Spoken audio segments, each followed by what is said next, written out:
and welcome to the Build With Baer Workshop. My name is Pat Baer. I'm here to build a model kit sometimes, but most of the time, that's most of the time. But tonight, I'm here to build Lego. And I said model kits out of habit.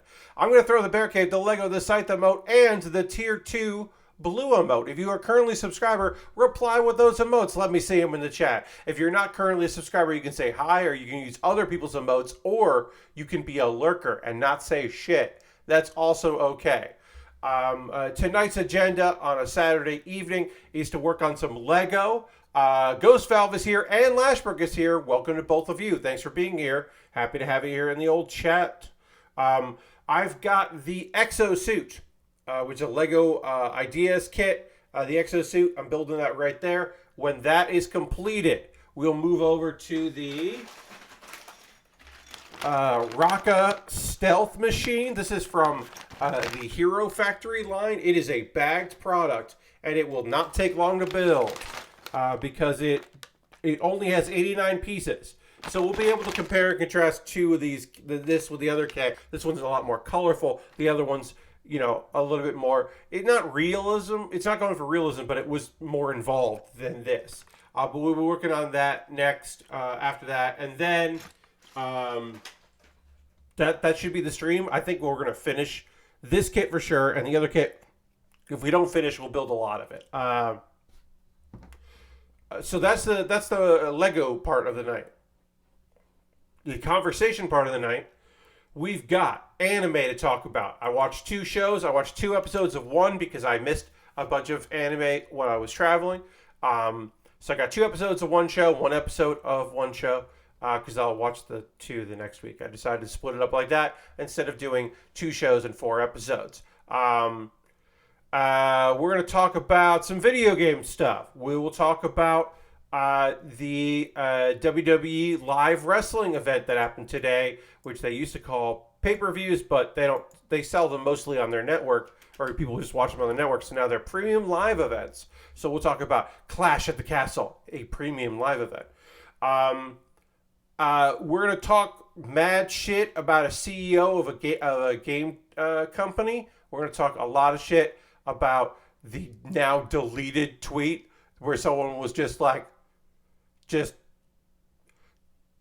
talking about how great Crunch is in a way that was just like, nah.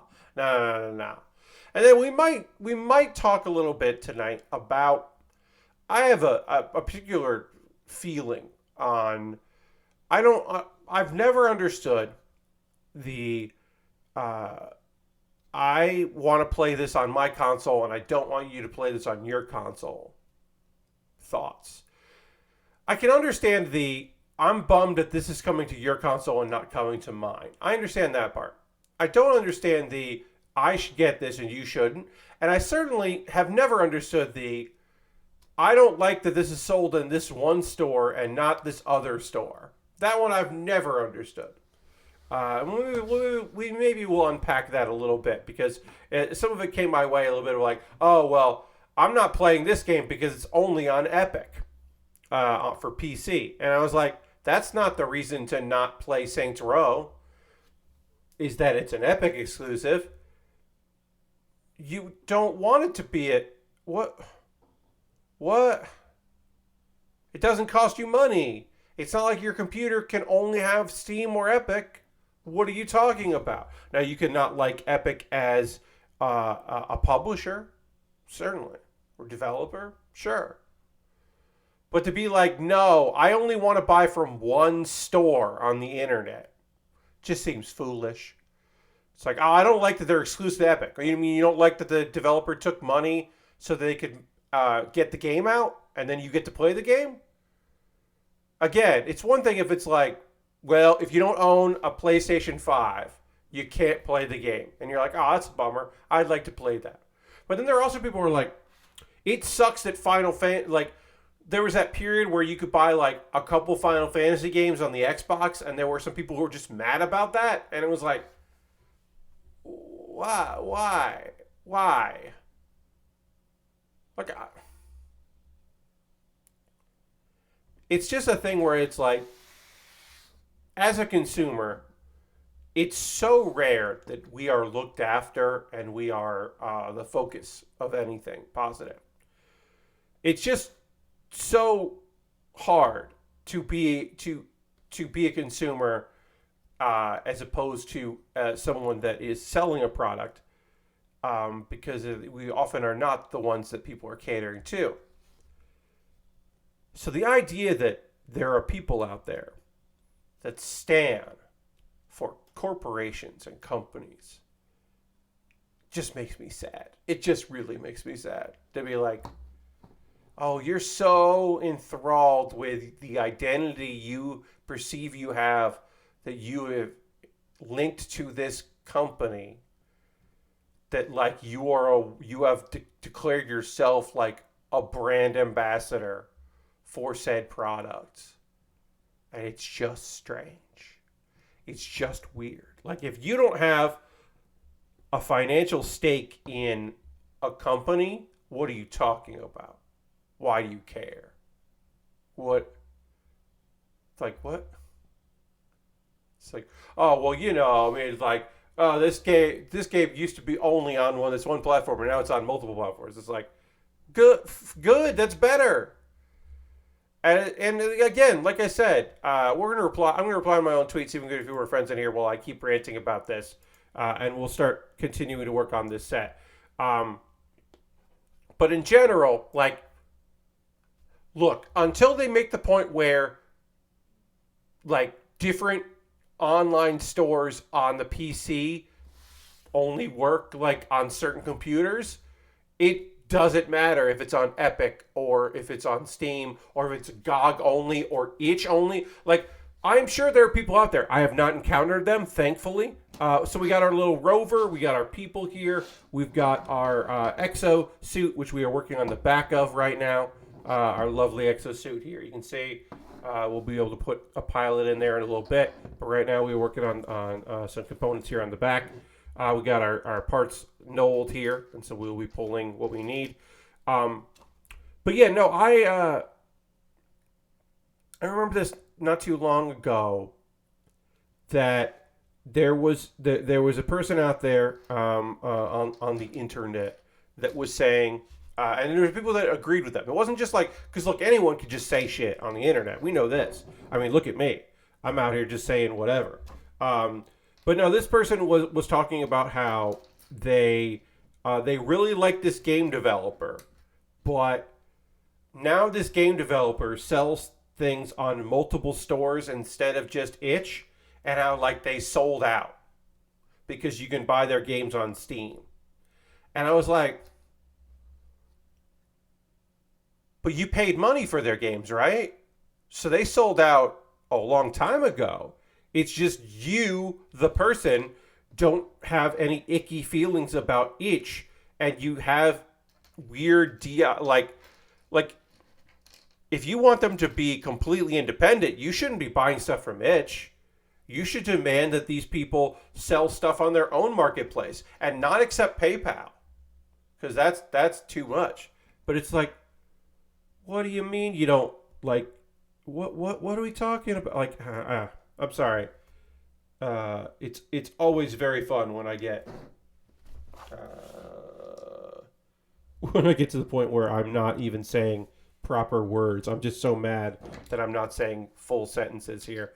But it does frustrate me. It certainly does frustrate me that people are out there like, just because you get that thing and you're like, the Epic thing. I'm like, but you like Steam? Because, hey, I don't know if you know this, folks, but there was a period out there where Steam was the devil.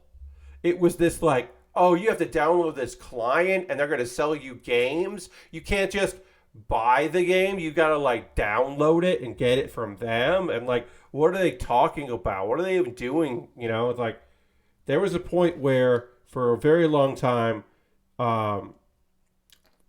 that Steam was the enemy, and then it became like the default.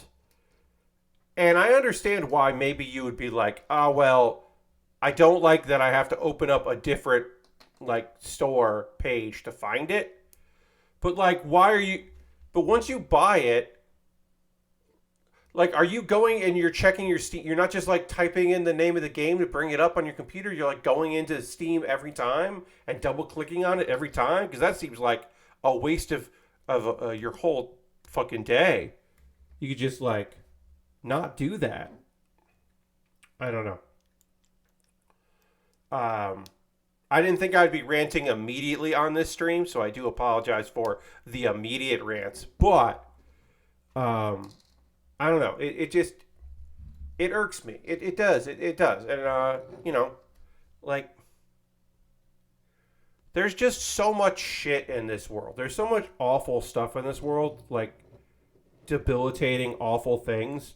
To like spend any energy on being mad about like where you can and can't buy a video game just feels like, I don't know. It just feels bad, man. I guess is what I'm saying. It just feels bad and weird.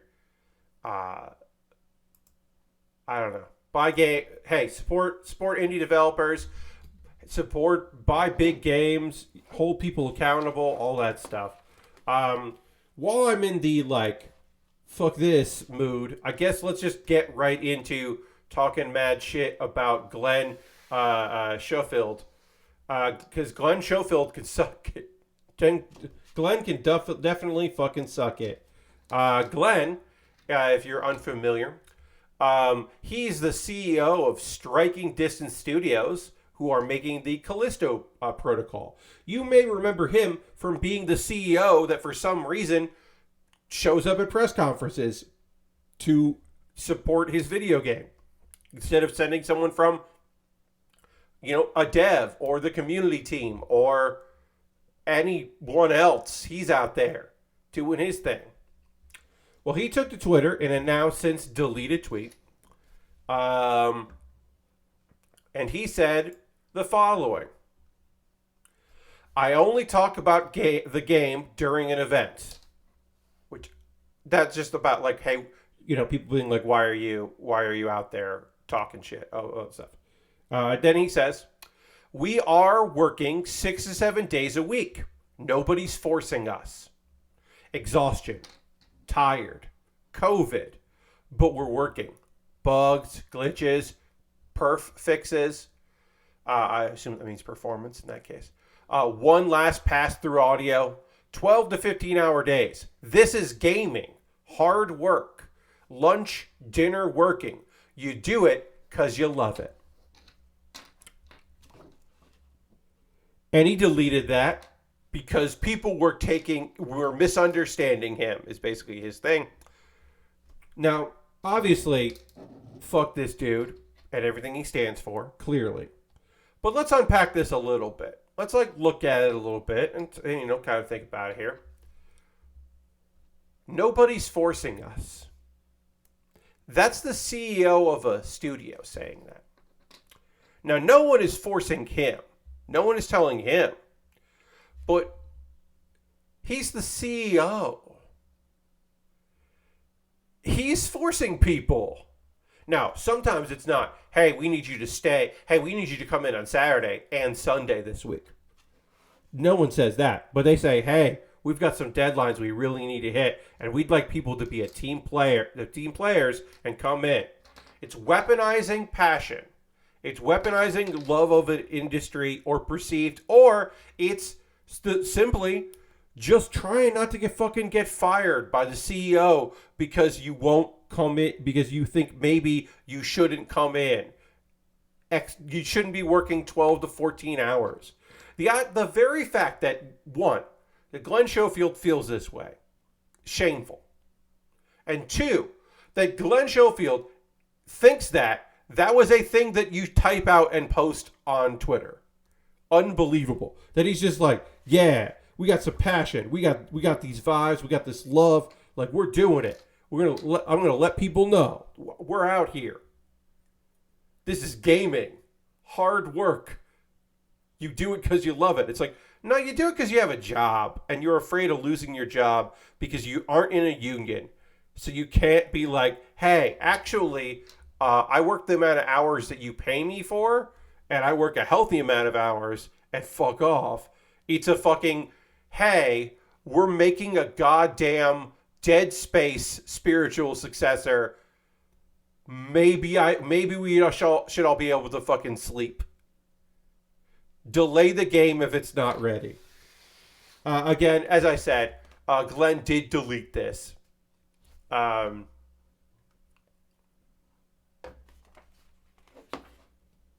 also, like I said, when your CEO is like, hey, I'm not forcing anyone to do this, and then everyone is doing that, if you're not forcing everyone to do it, then more people wouldn't, because people don't want to work more. I mean, a lot of people don't want to work, period, and they do because they've got to pay rent and shit. But definitely people don't want to work extra and more, even if they love the game. Hey, especially if they love the game. If they have the passion for the game, they want to like do it well. They want the game to come out well, and they want their coworkers and themselves to like be in a okay position. I would describe this as incredibly frustrating. If you're just joining us, welcome everybody. I'm building a Lego set, and I'm talking shit about the CEO of a particular company here. Also, my chat just disappeared, so hold on. I legitimately have no idea what just happened here, but I'm using the dashboard, and chat went away, so now I have to reset everything to default, which is frustrating. And then now I have chat back. Great. So hold on. I now need to move stuff around. Very frustrating. Pardon me. My apologies. Okay, we put that there. We put that there. We put that there. Great. Okay, everything's back to normal. Sorry, everybody. I tested it. If you are watching the stream right now and you feel like writing in the chat, throwing my emotes in the chat, or just saying hi, or also fuck Glenn Schofield, you can also say that so I know that you're here. But welcome everybody to the stream. And I apologize for that weird issue there where my chat just fucking disappeared. Last person throwing the emotes in there. I appreciate that. Anyway, look. It's besides the point that I'm not going to be playing this video game. Ghost Val's throwing an emote in there as well. Thank you, Ghost Val. I'm not going to be playing this video game because I'm not interested in playing it. I'm just not interested in playing that particular video game. But, like, I don't know. That's just shit. Also, it's fucking Labor Day weekend, for fuck's sake. Like, hey, I wonder what video game company is going to be working on Monday. I really wonder. Could it possibly be the makers of Callisto Protocol, Striking Distance Studios? Because I bet they're working on Monday. I bet they're fucking working on Monday. I should say I am streaming on Monday, but I make my own schedule. I'm my own boss, so I will work on a holiday without it being a big deal. I checked in with my boss, and I was like, hey, I think I'm going to stream on Monday. And my boss was like, okay. And then I said, hey, I think instead of Wednesdays in September, I'm going to stream on Tuesdays. And my boss was like, oh, you're going to try that out for September? Okay, yeah, good. I hope it works out. So we communicate very well, my boss and me, because I'm my boss. So we get along pretty well. My boss has wondered if I could stream for like 2 hours on my bonus streams, and like instead of like an hour and 45 minutes, and we're in conversation about that. We're going to see how that goes. We're going to see about doing the full 2 hours for certain games. Depends on the game. But you know, we're still figuring it out. You know, I'm meeting with my union representative, which is also me, to talk about what I need to do there, and eventually I'm going to bring HR in. But of course, you know, HR is more for management than it is for the people. But you know, it is going to be me, so I'm hopeful that you know, talking to HR will be productive, because you know, at the end of the day, you can only really trust yourself to make sure things are going to work out. All right, we talked shit about that, and we talked a little bit about my issues with people who are like, oh, I won't buy this video game because it comes out on a certain store. Talked about those people. Let's talk about some wrestling. Today, this is Wrestle Weekend. We got a bunch of wrestling stuff happening. Today was Clash at the Castle. It was in the afternoon because it was taking place in Wales. Hence the castle denotation. So it happened in the daytime here in the United States. It was, for my West Coast friends, it was in the morning, which is weird. The show was a weird thing where it was like some of it felt like a big main event thing. I should point out here, these look like pirate ship barrels or like the ship barrels, and I really love the use of this as like a big arm component. Just be like, yeah, we use these barrels for arms. I think that's cute. I like that. All right, so put those on there. And then we got to do... Oh, but I put those on the wrong way. Yeah. Yep, put those on the other way. So I can put the connector in. So let's see. Yeah. So I'll go through it. Like I said, some of it felt like a glorified house show. Some, especially the pre-show match. WWE has not done a lot of pre-show matches these days, so it was nice to have, even if it did feel very thrown together and not like storyline-wise, but just like something interesting to see there. I realized partway through I have an active Peacock sub right now and could have watched it, but decided it wasn't worth it. So Lashbrook, I would say, since you have Peacock, you can go back and there's one match that's fucking really fucking good. There's one match that's great. There's one match that's interesting. And then there's a couple that are like good. And there's only one match that I would say was like bad. But, and we'll get to it, there's one match that I would say just find it, on the replay and check it out because it was one of my favorite matches this year. So that's pretty much as high praise as I can give a WWE show, is that they have a match that was like fucking really solid. So we'll talk about the card here. On our pre-show, we had Madcap Moss and the Street Profits defeat Austin Theory and Alpha Academy. Why was it Madcap Moss of all people? He's on SmackDown. He doesn't hang out with the Street Profits. I don't fucking know. Why was Austin Theory working with Alpha Academy? Also, I don't fucking know. But it was nice to have those people on the card. And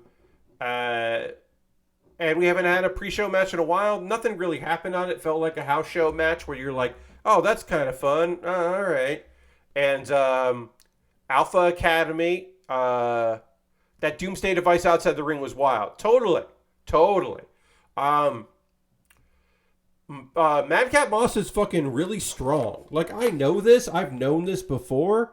But that boy is hella fucking strong. And it is very impressive how goddamn strong he is. All right, we got to get the arm pieces here.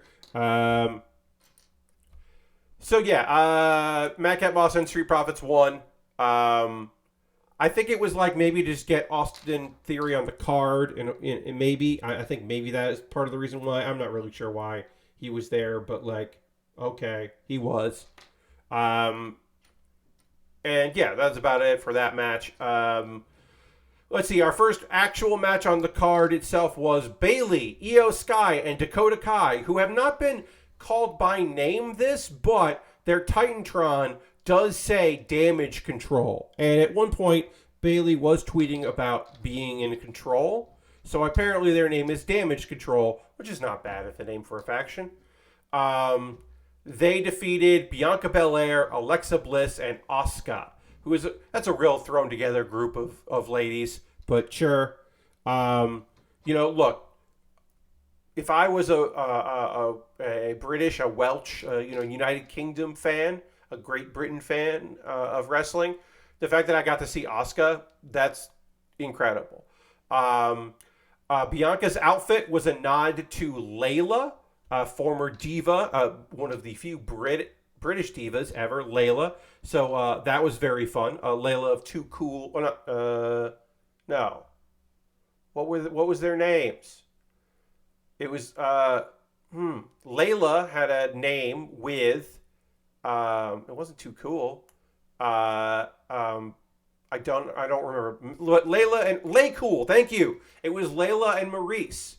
Were Lay Cool, Maurice McCool, and Layla. They were Lay Cool. I was thinking Too Cool. I'm like, that's not the same thing.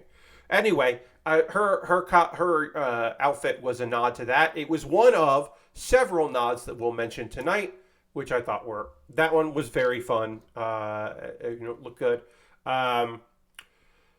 This is the first time Bailey has performed in the United Kingdom in quite some time, and the UK loves Bailey, and so they were cheering for Bailey, and she was just like, no, I don't want it, several times. And then at one point, she got herself tagged in, went to go wrestle. Hey, Harold, welcome. And then she tagged herself out immediately because she was just like, no. You want me to wrestle? No, thanks. And I thought that was very funny. Bailey out there really working that crowd, really getting the boos in, doing the things she's supposed to do as a heel that is not afraid to get the crowd reaction. I thought that was very clever and good of her. All right, so this is gonna go. How do these connect? Okay, that goes.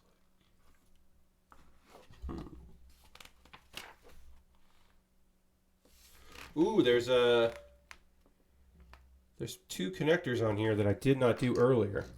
Occasionally, I just miss steps on this thing, but I'll try to get these together because that would be important. Because if these are not on, then this kit could fall apart. It probably won't, but it could. All right, so how do these connect? These connect on here. Go out. Okay. This. The match was fine. Bianca took the pin. I generally don't enjoy when the champion, obviously it was not for the belt, but the champion took the pin. But she did take the pin after several finishers from 3 ladies. And so I will accept that because it also means that Bianca and Bailey is probably going to be like a long-term thing, which sounds fucking great. Because Bianca's money and Bailey is a fantastic wrestler, so good on them. Like I am excited about the possibilities of the two of them getting in there for a long-term program. I think that is a very smart, good idea. Okay. Gunther defeated Sheamus for the Intercontinental Heavyweight title. Holy shit, this match. Lashbrook, this is the match that I'm saying if you're going to watch one match from this card, this is the one to watch because it was fucking so goddamn good. This was a brawl. This was a brutal fight. They gave it a lot of time, which is excellent. The crowd was fully behind Sheamus and the out there. We had the return because he did not get called up to NXT. They actually kicked him out. The third member of Imperium, Giovanni Vinci, was basically they kicked him out of Imperium before they went up, and he stayed on NXT. Well, he was there. And I've talked a bit about how some wrestlers dress up for big events like this.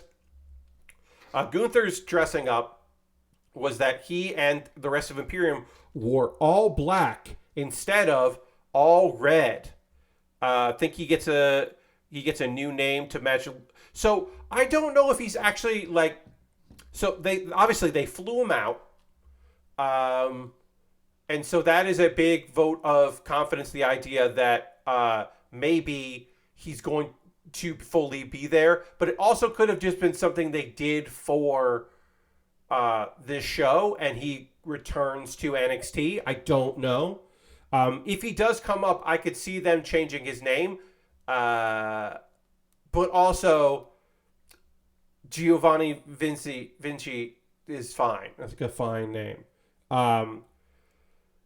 So they dressed all in black. Lashbrook says, I saw a picture of Sheamus from after that match. Yeah, Sheamus is already a pale-skinned gentleman, what with him being a redhead and very pale. And he just got slapped to hell and back, and it fucking shows. Okay, so then this is going to go and clip here. All right. It fucking shows that he just got whooped. I thought this was going to be the title change, the feel good story of the night. Sheamus did not win. The Intercontinental title was the only title he has not won. I thought, with it being in Wales, that they were going to go ahead and do it and they were going to have him win. That did not happen. He did not win. But also, I kind of want Gunther to still be champion. His storyline on Raw, on SmackDown is one of my favorites, and I think that there's more to the story. Okay. Also, I should also say, I have no idea if the Brawling Brutes are going to remain faces, if this is going to continue as a storyline, or if they're going to be heels again and just do whatever. On SmackDown last night, we did have Butch wrestle as Pete Dunne. He was still Butch, but he was dressed in his Pete Dunne-ish gear, and he has hair down, and he wrestled. He didn't just punch people. He fucking did he wrestled the way you expect him to wrestle. Was good to see Rich Butch get to show up in the UK. Yes, they're both UK lads. Yeah, totally. And they brawled with, Imperium, and that was good. And like I said, I don't know if they are going to turn those boys face for good, or if they're going to go back to being shit heels, or what. I can't tell you. I'm doing this wrong. Okay.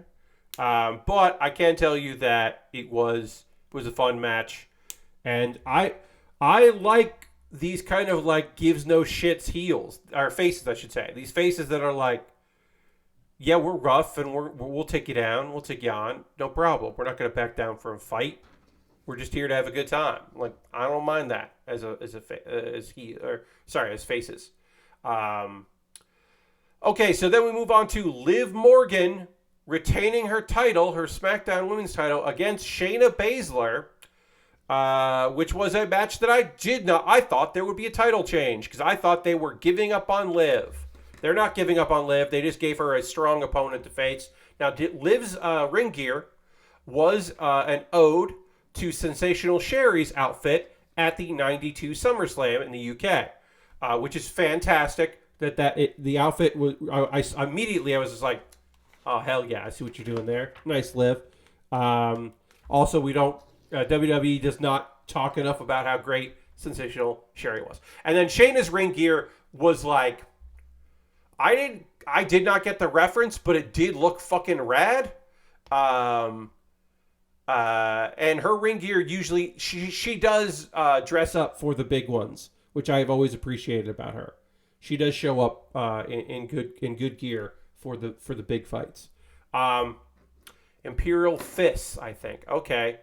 She's got Warhammer shit. Okay, that makes a lot of sense. Warhammer 40,000. Okay. All right. Well, that rules. Yeah, Warhammer is a thing I am not well versed in. But there you go. Okay, she's doing Warhammer shit. All right, that fucking rules too. Nice. That's cool. This is a big hand. Okay, I didn't realize what we were making here. We were making a big claw hand. Hell yeah. Time to attach the claw. So the match itself. The story of the match is Liv has been hurt. She had an arm injury. Shayna Baszler is an MMA fighter. If this was MMA, Liv would not stand a chance. But it's wrestling, and there are rules. One of my favorite recurring parts of the match was Liv. They said in kayfabe that Liv was training with Matt Riddle to do some martial arts training to help her in this fight. So it was her trying to apply submissions, and Shayna kind of just laughing it off and kind of be like, no, you're not. What are we even doing here? But then there would be some moments where Shayna would put the pressure on, and it wouldn't. Liv wouldn't bite. Liv would live, which I think is great. And she never gave up, and then she won. And it wasn't a fluke win. It wasn't like a cheeky roll-up. She won definitively, which she needs to. If they're going to keep her going the way she is, she can't accidentally win. Now, my big fear is she's immediately going to get squashed by Ronda, because Ronda's current storyline is trying to recapture the, like, fuck you authority, but Ronda is not. Ronda is coming off like a petulant child, and like, nah. So like, I don't. My hope is they keep Ronda away. They feed Liv some more wrestlers, some up and comings. Put her in a program with Shotzi. I don't know, but look, do I want good things for Shayna Baszler, a wrestler who I feel like never really got a fair shake in WWE? Of course I do. You know, she was great in NXT. And she's kind of never like really found her thing in, she was like tag champs with Nia, and they didn't like each other in kayfabe, and I was like, well, that's terrible. What are we doing here? So I would love for her to find something more. Hopefully she will. But yeah, I thought this was fine. This was a fine match. Okay, so Edge and Rey Mysterio defeated the Judgment Day, which is Damian Priest and Finn Balor, with Rhea Ripley in the corner of the Judgment Day, and in the corner of Rey and Edge was Dominic Mysterio, who is Rey Mysterio's son, who they didn't have in this match because they're like, no, I'm going to tag with Edge, my old friend, instead of you, my son. And then Dominic cheated several times, and he's the reason why they won. And then he kicked Edge in the dick, and then hit his own dad. And I don't know if heel Dominic Mysterio is going to work. I don't know. I have no idea if heel Dominic is going to be good. I do think that Dominic Mysterio needs to stop tagging with his dad and needs to like do his own thing.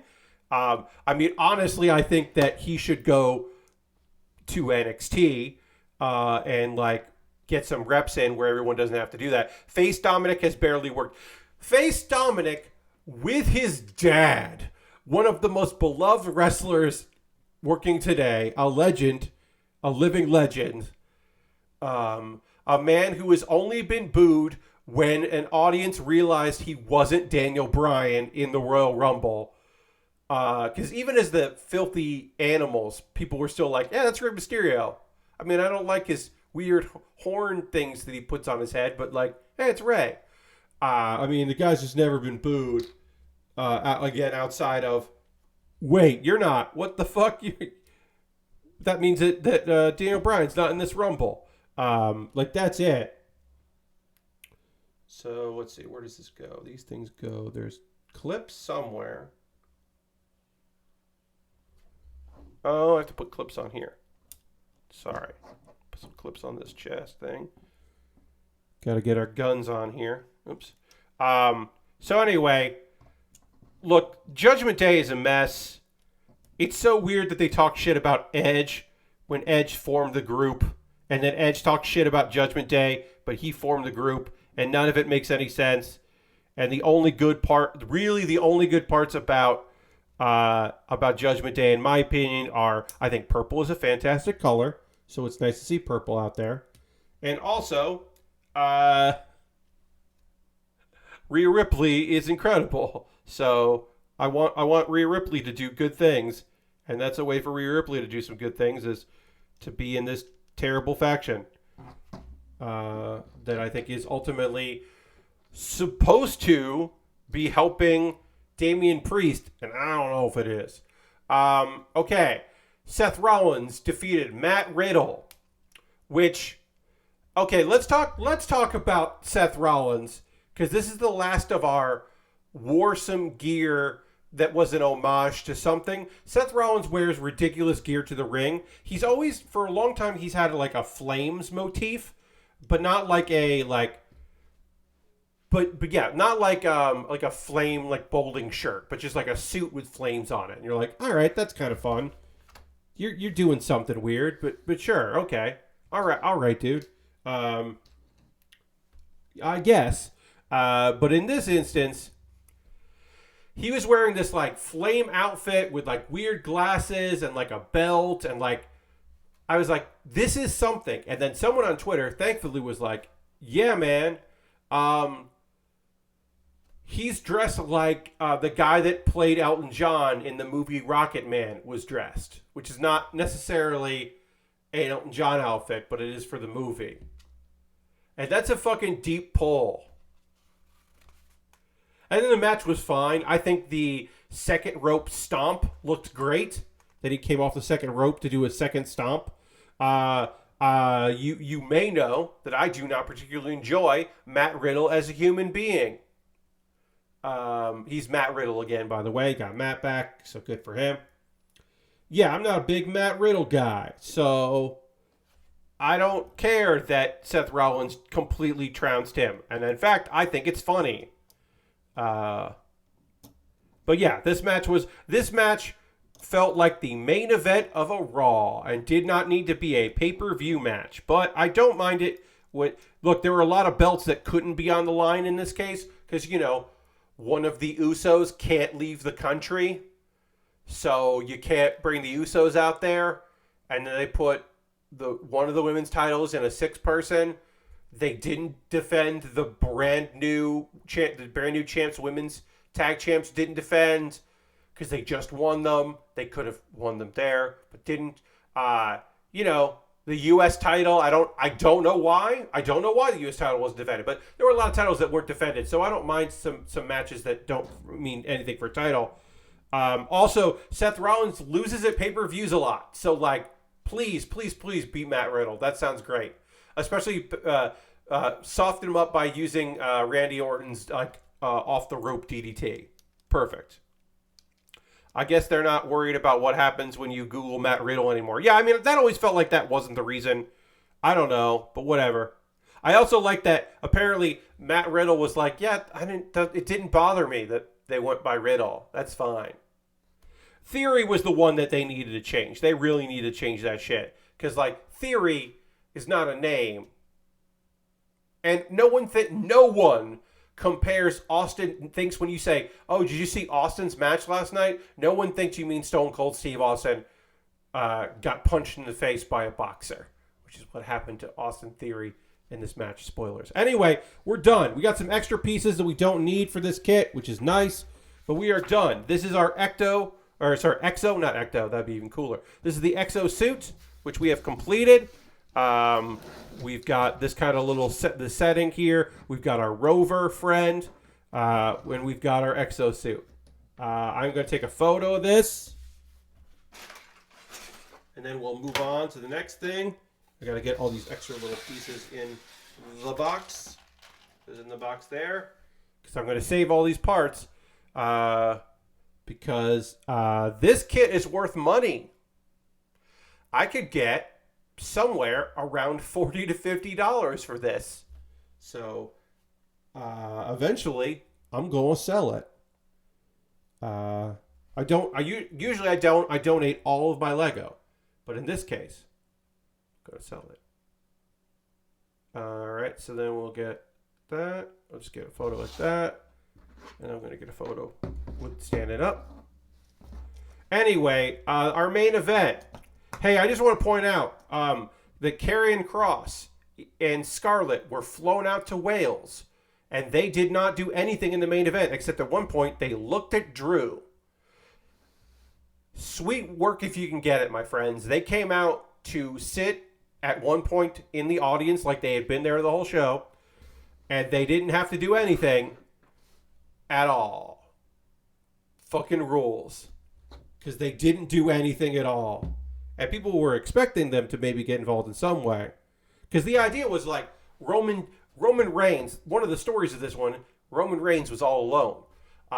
The Usos weren't there. Now, of course, they're not going to say the reason the Usos aren't there is because one of them has so many driving under the influences that they can't leave the country. They weren't going to say that. And Paul Heyman got hurt at the last pay-per-view. Not really, but in storyline. So he's been out for a while. No real reason why Sami Zayn wasn't there. Sami Zayn, they just unexplained, was not there. I don't remember them explaining it, but Sami Zayn, not there. So it's like, okay, well, he's all alone. Drew's got his number. Turns out, friends, he was not all alone. Because a wrestler came in later. We're going to get started on this, the next kit here. There we go. I'll talk about that while I talk about this main event, which is we got to get the Rocka Stealth Machine. This is another pre-owned kit that was sent to me by my buddy Adam. This is a Hero Factory kit. It's only 89 pieces. It's going to come together pretty quickly. We might actually get into the next kit after this because I don't know if this is going to take the whole, an hour or whatever to do. But yeah, pretty straightforward kit. So we'll get this out and we'll get it. We're going to knoll it and kind of get things separated. But like really big pieces. This kit has really big pieces that kind of like, this could have been 8 or 10 Lego pieces, but it's just one. So it's not a hard thing to put together. So we'll get that all together there. Anyway, to jump ahead, Roman won, and Roman won specifically because of help from the newest member of the bloodline, the younger brother of the Usos, who may change his name later, but right now goes by the name Solo Sikoa. Now, Solo Sikoa has been a face in NXT, and has said stuff like, people were like, oh, are they going to move him up to the bloodline? They're going to move him up to the bloodline. He's the younger brother of the Usos. That makes it Roman's cousin. And he has said before that he was like, oh, no, I want to find my own footing. I want to be my own man. Well, now he's in the bloodline. Certainly. Maybe he'll go back to NXT. But I imagine he's now in the goddamn bloodline, which is fine because I think that is cool. And I think that works well for him. So good for him. Get that money, make that money, make that green, make it happen. Good for you. So I'm just going to be separating here by color, just separating it all out. There's not a lot of parts here, so it won't take long to do that. But we're just going to do that right now. We're doing our knolling. Triple H is going to have Theory fail every cash in, apparently. I mean, I guess so. Also, that is the thing that happened here. I forgot to mention that Austin Theory came out because Charles Robinson took a ref bump, and so it looked like Charles Robinson was out, and then another ref came down with Theory, who was going to cash in his Money in the Bank briefcase, but instead, he just got cold-cocked by Tyson Fury. Now, you may know Tyson Fury from his brief appearances in WWE. He has wrestled a couple times. He's wrestled for AAA once. He's been out there. He is a British boxer that loves wrestling and terrible suits.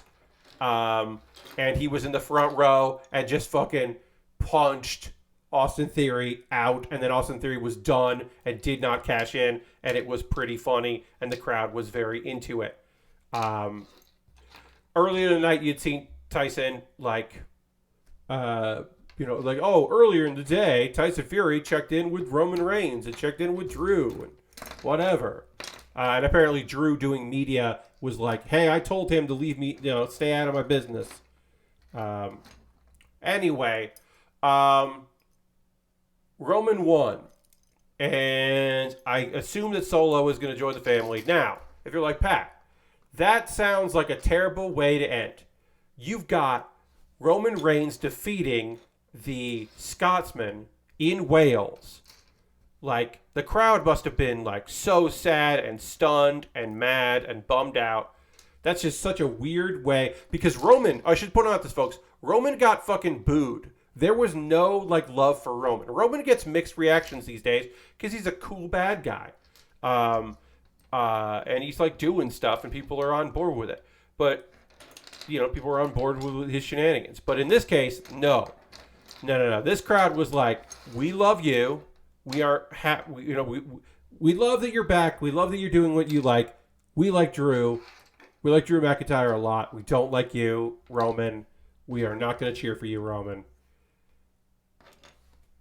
So the way that they made it okay was that Tyson Fury came out and did what he does when he wins boxing matches, which does not make any sense, and no one can quite understand why he does this, but he does this. Our boy, Tyson Fury, sings some of American Pie.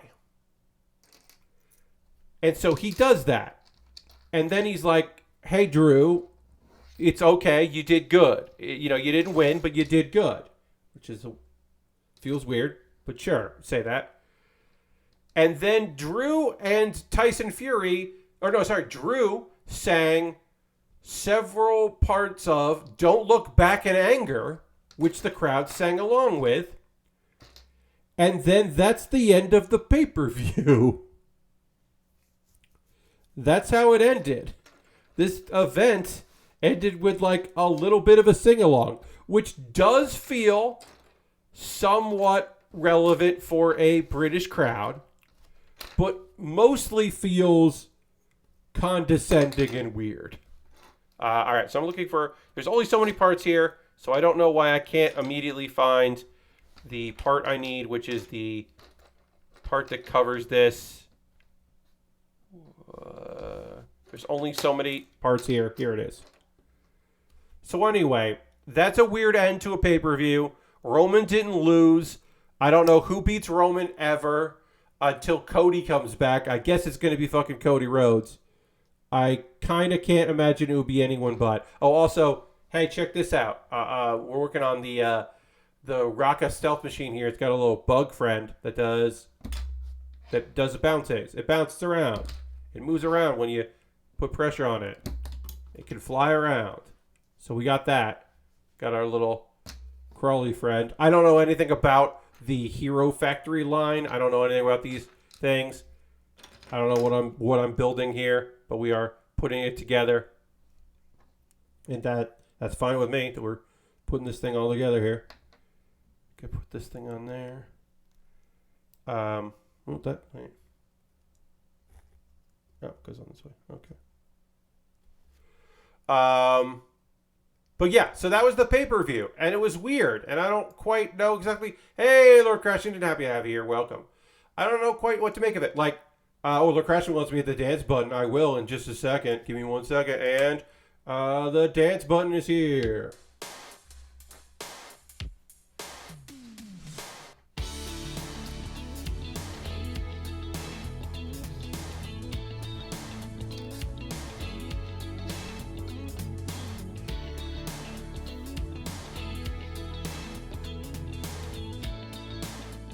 There we go. That's the dance button for this month. That's the dance song that plays when you hit the dance button.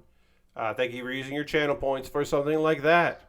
I appreciate it. So anyway, some of it did feel very house showy. Some of it felt like really solid, good wrestling. But I thought overall it was a good show. The set was really cool. I thought that was fun. I'm glad that our boy Austin Creed can be at Dragon Con this weekend. Because this Friday show, yesterday's SmackDown, they taped the week before. And so he was able to be in that show and be in a great match for that. And then he didn't have to go to Wales and instead could go to Dragon Con. And he got to be at Dragon Con every day. He's going to be at every day at Dragon Con, I assume. Unless they call him for Raw, which I don't know why they would. So yeah, good for him. All right, so we got our pilot for this thing, the Rocka Stealth Machine. Got our pilot here, and we got our creepy crawly friend. But yeah, this kit is not. This is not a super involved kit. We'll take a pause with the cause in a little bit. I'll talk about ways you can support the channel. But right now, we'll get started on this thing. We'll work on the frame, but this will not take all of the stream. I do not believe. This is the second of 3 kits that was sent to me by my friend Adam. If you didn't hear the story, basically, Adam, who's fantastic, he and his lady, Anna, who is also fantastic, they got into doing Lego as a couple during the early pandemic. And that was cool and good for them. And then they were like, oh, actually, we don't want to do this anymore. Or we built some of this stuff and we don't have any room for it. What do we do? And then Adam had the brainstorm, the great idea. Oh, wait. We should just ask Pat if he wants to build any of this stuff. Which is, yeah. And the answer to that was, I do. I do very much want to do that. Okay, so is this gray? Okay. So there's a little bit difference where there's some of these are kind of similar, if not identical, but some of them are gray and some of them are black. So you just have to look at the colors to make sure you got the right. Yeah. So Bane says, I was surprised they had so many main roster people on the NXT show. Yeah, that was kind of cool that they had a bunch of people show up to help build Two Worlds Collide, where they are ending. That's tomorrow afternoon. They are basically ending NXT UK, merging the belts together, and then they're going to open up NXT Europe with either no belts or new belts. And I don't hate that. I think that's cool. I think some of the folks are going to. Some of the UK folks are probably not going to continue to work there. I think some of them are going to come over to the United States. I think some of them are going to stay and then work in the Europe version. And good for them. But yeah, I am surprised that they have so many people that are working those events and working the previous NXT show. That was cool. And good for some of them. All right, give me 1 second here. Let's get these legs done. Yeah, all of this stuff comes together very easy. These are this kit is it's a bag kit, it's not going to be super complicated, but also sometimes it's nice to work on a Lego set that's just not fucking difficult. That there's something about that. Lego's already way easier than other the model kits I make, so why not have a kit that does not make me hate everything I am doing here. But anyway, we are going to take a pause for the cause. If you are new to the stream and you're like, Pat, I don't know what that means, I'm going to talk to you for 5 minutes at most about ways that you can support what I do here financially. You being here, you watching the streams, that means so much to me. But there are other ways to support what I do. Excuse me. And the financial ways certainly help. If you are currently a subscriber, you can throw the Bear Cave, the Lego, the Scythe emote in the chat. Or if you're a tier 2 subscriber, you can throw the blue emote. Subscribing is the easiest way to support what I do here. Cash money, get your credit card or your debit card hooked up to Twitch. You spend $5 a month. If you are returning, you're renewing your subscription, if you let it lapse, or if you have never been a subscriber before, it's September, so you can save money on your subscription all month long. And if you want to buy 3 months in advance or whatever, that also you can save money doing that. So consider that. Also, you can use Prime Gaming Token. If you have Amazon Prime link with your Twitch, you get a discount there. You don't get a discount for gifting subs, or you don't get a discount with Prime, but you get Prime included. That's what I meant. Gifting subs, no discount there. But that is another way to support what I do here because you can help out people in the community. You could join the gift sub leaderboard with Njon, who gifted 1 gift sub. Right now, we are above 40 subscribers. When we dip below 40 subscribers, I put the numbers up and start talking about ways how I need you to subscribe. But it's September. So if you were want to save some money and just renew your subscription now and get a couple of months in advance, you could do that. I will not stop you. I will not be hey, don't do that. I will be good job. Good on you. Also, bits and coins, always appreciated. If you wanted to, chip in a little bit of coinage, you could do that. But there are other ways to support what I do. I have a Patreon at patreon.com/PatBear. There's a $1, $3, $5, and $10 tier. There are different rewards for the different tiers. Join it there. If you're watching this later after the fact on YouTube, you can find all this in the show description below. What's up, YouTube? And if you are watching this in the VOD here on Twitch, you can find all this in the chat. Just open up chat and find these links. Catch these links. But yeah, I got that Patreon.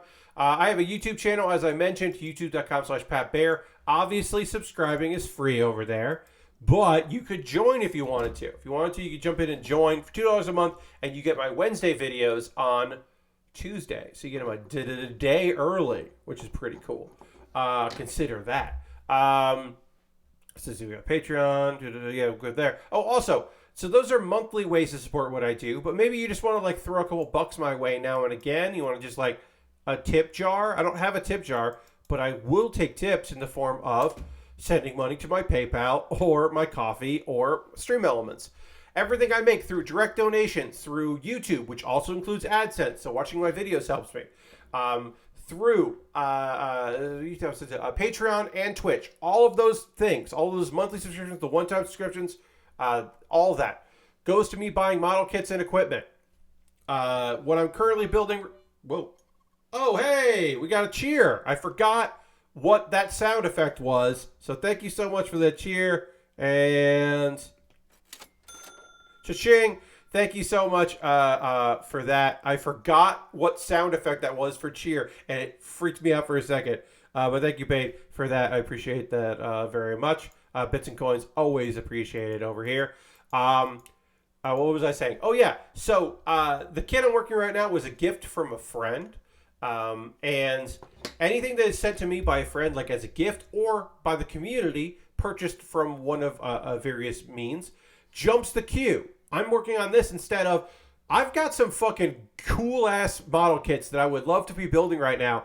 Instead, I'm working on Lego that I'm also excited about building. That stuff has to take a back seat because people sent me cool stuff in the mail and I gotta build it. So I have an Amazon wish list, and if you want to buy something off that, it'll jump the queue. I'm going to do a refresh of this coming up pretty soon. I haven't refreshed it in a little while, but I keep track of what's on there. I've got inexpensive little tiny kits like Lego sets that are cheap as hell. I've got more expensive model kits in there, kits that are like, why is this so much money? I don't know, but it's great, you know? Or like, hey, that's got Amazon free shipping. So that $26 Zetus gun from Gundam Age, yeah, $26, that's a pretty good deal. With free shipping from Prime, hell yeah. But sometimes there's stuff in there that's like, why is this $46? I don't know. I don't know why the blue dual Gundam is $46, but it is, and I will certainly build it if you bought it off my wish list. So take a look at there, see if there's anything there you'd like for me to build on stream, and you could pick that up. And there's also some gear at the bottom, some equipment, because it's always nice to have gear. And take a look at that, see if there's something there you want to build or buy for me to help with my model kit building and all that, and Lego building and all those things. Alternative to that is I have a Throne wish list, which is much more curated, but I like Throne. They really pay attention to a lot of stuff that really benefits the people who use it, their consumers, which is great. And then also, you can just go to USA Gundam Store and buy a gift card. You don't have to, but if you want to go to USA Gundam Store, pick up a gift card there. They'll send you an email with a gift card code. Then you send me an email with that gift card code, and then I'll buy something from USA Gundam Store. That's my alternatives to Amazon, because it's nice to have alternatives. If you want to support me for free, for no money at all, well, then you got to jump over on my Discord, because that's just like a fun place to hang out, and obviously it doesn't cost any money. I post build photos at the end of every stream. People post stuff they're working on. Good bunch of folks over there. Lovely little place. So check out the Discord if you're so inclined. We did have somebody renew their subscription tonight, but they didn't, hit the notification button. If you want to do that, I would love to see that. I forgot to mention that earlier. A couple of video links for you to check out before we get back to building. Pat Bear's Anime Club. Pat Bear's Anime Club, I make every other Monday, and I try to talk about stuff from anime that I'm interested in or that I love, and try to be maybe educational on occasion with that. And this particular one is me talking about trying to answer the question, why isn't there any bara anime? Why there's manga that is made with the perceived audience of being queer males, but the anime that we get is generally the boys love anime, the kind of anime that is perceived, that their audience is perceived to be straight women that like romance between gay men. And why don't we see the big boys? Why don't we have any thick gays out there on our anime viewing? And I try to answer that question as best I can. I'm no expert, but I'm fairly knowledgeable on the subject. So I did that video, and I think it's good. And then Do You Remembaer is my ongoing video series where every week I read something on Wikipedia and do my best to remember what I read and then talk about it on stream. And on video. And this Do You Remember was about Eddie Kingston. Because I haven't done anything on wrestling, and I wanted to talk about the fucking man, the realest man in the room, Eddie Kingston. And I think that was pretty fun. Pretty talk about his wrestling career and where he got to start and all that, and a little bit about his personal life and that kind of stuff. Without going too much. I don't say his real name. I only say his wrestling name because I don't know him. I've met him, but I don't know him. I don't know him that way. So let's see. Anything else that I want to talk about before we get into? We're going to talk about some anime. I'm going to drink some water. And then we're going to dramatically transition back to this in just a moment here. Go back to the overhead and get working on this thing. And probably, I would say, finish this thing, probably. So here we go.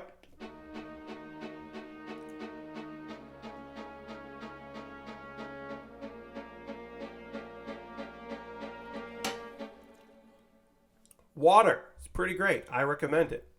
If you've been on the fence about drinking some water right now, I would say it's pretty good. Pretty good. Okay. Got some likes. So people at PAX.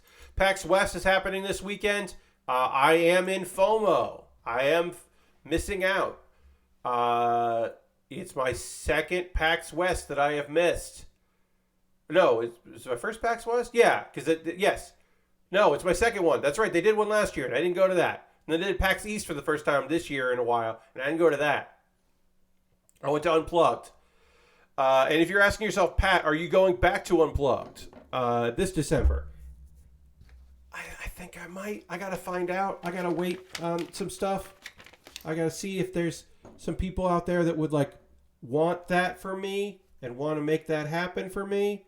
And if they do want that for me and they want to make that happen for me, then I'll go.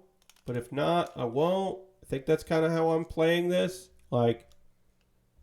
If the money's right, then Pat Bear will go. That's kind of what I'm looking at right now. So, TBD, I guess, is the big answer to that question. Totally possible. All right, let's get these components on here. Snap this on there. More money, less problems. Indeed. So we'll see. I mean, look, it's already a smaller con, and last year it was pretty damn small, so I could see myself going back there. I have an idea for a panel that I would love to do, and I believe that a friend of mine who I would love to do that panel with would be attending. So that would be neat. Anyway, enough about that. Probably more about that to come. Let's talk about two anime shows. Teppen, Laughing Till You Cry, and Black Summoner. So, because I didn't stream, or I did a check-in stream last Saturday, I did not watch the anime shows that I normally do, which is one of them. So we got some weapons here. So I did not watch these shows last week and didn't talk about them last week. So next week I'll talk about 2 episodes of Teppen. This week only 1 episode of Teppen, and then I'm talking about 2 episodes of Black Summoner, and we'll kind of go through all that as I get these components together here. Just give me a second. Yeah, all right. I don't want to have to go back on any of these parts and figure out what I did wrong. So just trying to go through it here. Okay, so this was episode 9 of Teppen Opening Act. A reminder, we never got episode 2 because it involved a humorous and tongue-in-cheek assassin plot directly after an assassination of a public figure in Japan. So they did not air that episode. And I don't know if they ever will. Or at the very least, if it ever comes out here in the rest of the world. Comedy's all about timing, indeed. Yeah, that was some bad, weird timing. Anyway, this episode was about the invaders. Now, to go back here and explain this show a little bit here, what is Teppen opening act? Or it's not Teppen opening act. Teppen Laughing Till You Cry. It is a show about girls that want to be professional stand-up comedians. They want to do a particular style of stand-up that we don't see too much in over here in the United States. Monza. That particular style does not really happen here in the U.S., which is the trios, in this case trios. So Ironhide the Fourth. This is a kind of like Exo Suit. We're gonna eventually put a robot pilot in there, but yeah, it's a little Gundam-y. It's a mech, but it's more like an Exo Suit than anything else. But that is what we're working on right now. So the thing with this one is Teppen, Left Till You Cry, is an anime about girls that want to be stand-ups and in groups. Lego Scope Dog. Yeah, all right. It's a little bit like a Lego Chrome Hound. That's not right. But each episode is like the girls are telling a stand-up thing. They're doing a routine, and then we flash back to the real life events that led to this routine. So you don't really see the routine. You see like the very beginning of it, and then you see the very end of it, which is like a choice. I don't love the choice, but it is a choice of how they do it. Because I want an anime about like comedy. This is an anime about girls who do comedy. So it's not exactly what I want, but it also is a fun show. So anyway, this is about the group Invaders. The group of Invaders, their gimmick is that they do a bunch of jokes about space and aliens. And two of the members don't know that the third member is an actual fucking alien. She's a for real alien. We know she's an alien. It is not a joke. We know that she is an alien. So this episode was about her, and like we had a flashback to how she ended up on Earth. She came for the food because she had been seeing lots of ads for good-looking food. And then she fell in love with Earth and ended up going to school, where she met some friends. And it turns out that they wanted to like do a comedy thing, and she was like, sure, okay. And then she was trying to like hold out the fact that she knows alien stuff, but sometimes she would just say alien things. And they were like, oh, you know so much about alien stuff. That's very funny that you're like correcting us on alien things. That'll be your gimmick. So she's hiding in plain sight. Basically, she's on a alien themed comedy group, pretending to be a human that just likes aliens, even though she is an alien. So we get all of that. We find out that her mom doesn't want her to be there. They have some back and forths that are pretty humorous about that.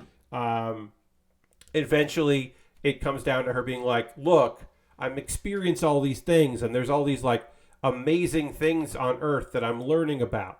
And so please don't take this away from me, because I'm like learning so much about the world. And then eventually her mom's like, all right, fine. But you have to tell everybody that you're an alien, because they accept you as a human. They don't accept you as an alien. So she goes to go tell everybody like, hey, turns out I'm an alien. Or, turns out I've been lying to you. I'm an alien. Sorry, everybody. But as she's doing that, another girl, one of the girls from Celebrity, which is the rich girl group, she's like, hey, I'm from the future. Now, apparently that's a bit, because she's working on her own character. But the fact that she is, you gotta dox yourself, yeah. The fact that she explained to everybody, that she told everybody, hey, I'm from the future, means that when our alien girl is like, hey, I'm an alien, people think that she's just working on her act, and they're like, yeah, sure you are, but okay, Great. And then she's like, oh no, I failed. They don't believe me. But her mom is like, it's fine. Like, they accepted you for who you are, even if they don't believe you're an alien. They still accept you, and we'll let it go. And it's a good thing that she said that, because it turns out that her mom showed up with a bunch of other aliens, and they were planning to invade the Earth, but decided not to. That's some Three Company shit. Yes. Yeah, sometimes this thing is very, like, it's silly and sometimes it's clever, and sometimes it's just kind of goofy. But yeah, and then they finish up the comedy routine, and it turns out her mom really liked the comedy routine and thought it was funny, which is also nice. And then also, also, her mom wasn't there this entire time. She was, she just had an avatar in her place, because in reality, she was in space with all her friends and decided, actually, no, we're not going to invade the Earth. We're going to let my daughter hang out there and learn more about humanity. So good for everybody. Again, this is an anime about girls that want to win a competition for stand-up, and they instead save the Earth. Yes, indeed. Also, these same girls were in a weird Twilight Zone thing where they were on a bus that was looping in time and repeating, and the alien was the only one that knew they were doing that. So she's been dealing with a lot. All right, now I'm going to tell you about Black Summoner, which is one of the 2 isekai this season that I think is really good. I'm watching, how many am I watching? I'm watching 3. Let me check. Let me look. I should know. 1, 2. Yeah, I'm only watching 3 isekai this season.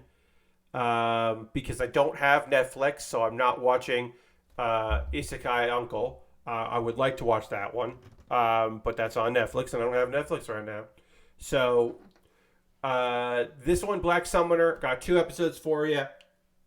The first one was kind of a beach episode, which I was not opposed to. I thought that was kind of a fun idea. Still working with the humans, the heroes that were summoned, because our main character died and then was summoned, but these people did not die, and we'll learn more about that in the second episode. I heard something about the Uncle show getting delayed indefinitely or something. I did not hear that, Lashbrook, so I will do my own investigating in the future on that. But I did not hear that, and that is that's sad if true, because I think people really like that show. So that's a bummer if that is indeed what's going on with that show, because it's good. From what I hear, people like it. Okay, so for this episode, Kelvin is just like helping out these heroes. He's trying to train them into a stronger fighting force. He's run into a lot of difficulties with it because they're just like not up to snuff. And then he's like, you would not defeat a dungeon boss, let alone the Demon King. Whoever the Demon King is, there's no way you would defeat it. What are we even doing here? Nah. So they're like, oh, okay, well, what else should we do? So he's trained them a bunch, and then he's like, okay, well, they can go off and that'll be fine. And then Kelvin has to go and meet...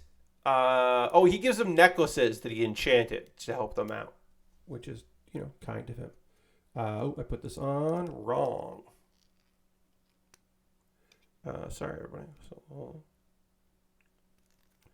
Hey, let's see what else happens here. He meets the queen, and her last name is Fujiwara, which he's just like, oh, hey, that means that somewhere in the royal family was somebody summoned, because there's some Japanese shit here, like some Japanese food. He's very excited. She's like, hey, I'll give you any reward you want for defeating those adventurers that were actually hired by another country and were slavers.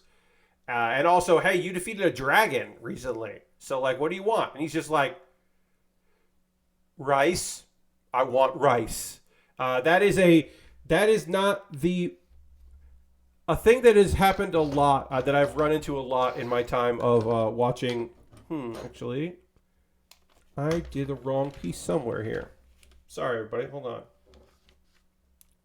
This is supposed to be, this piece that goes on this arm here is supposed to be black, and I don't have any more of that in black. I have this and this.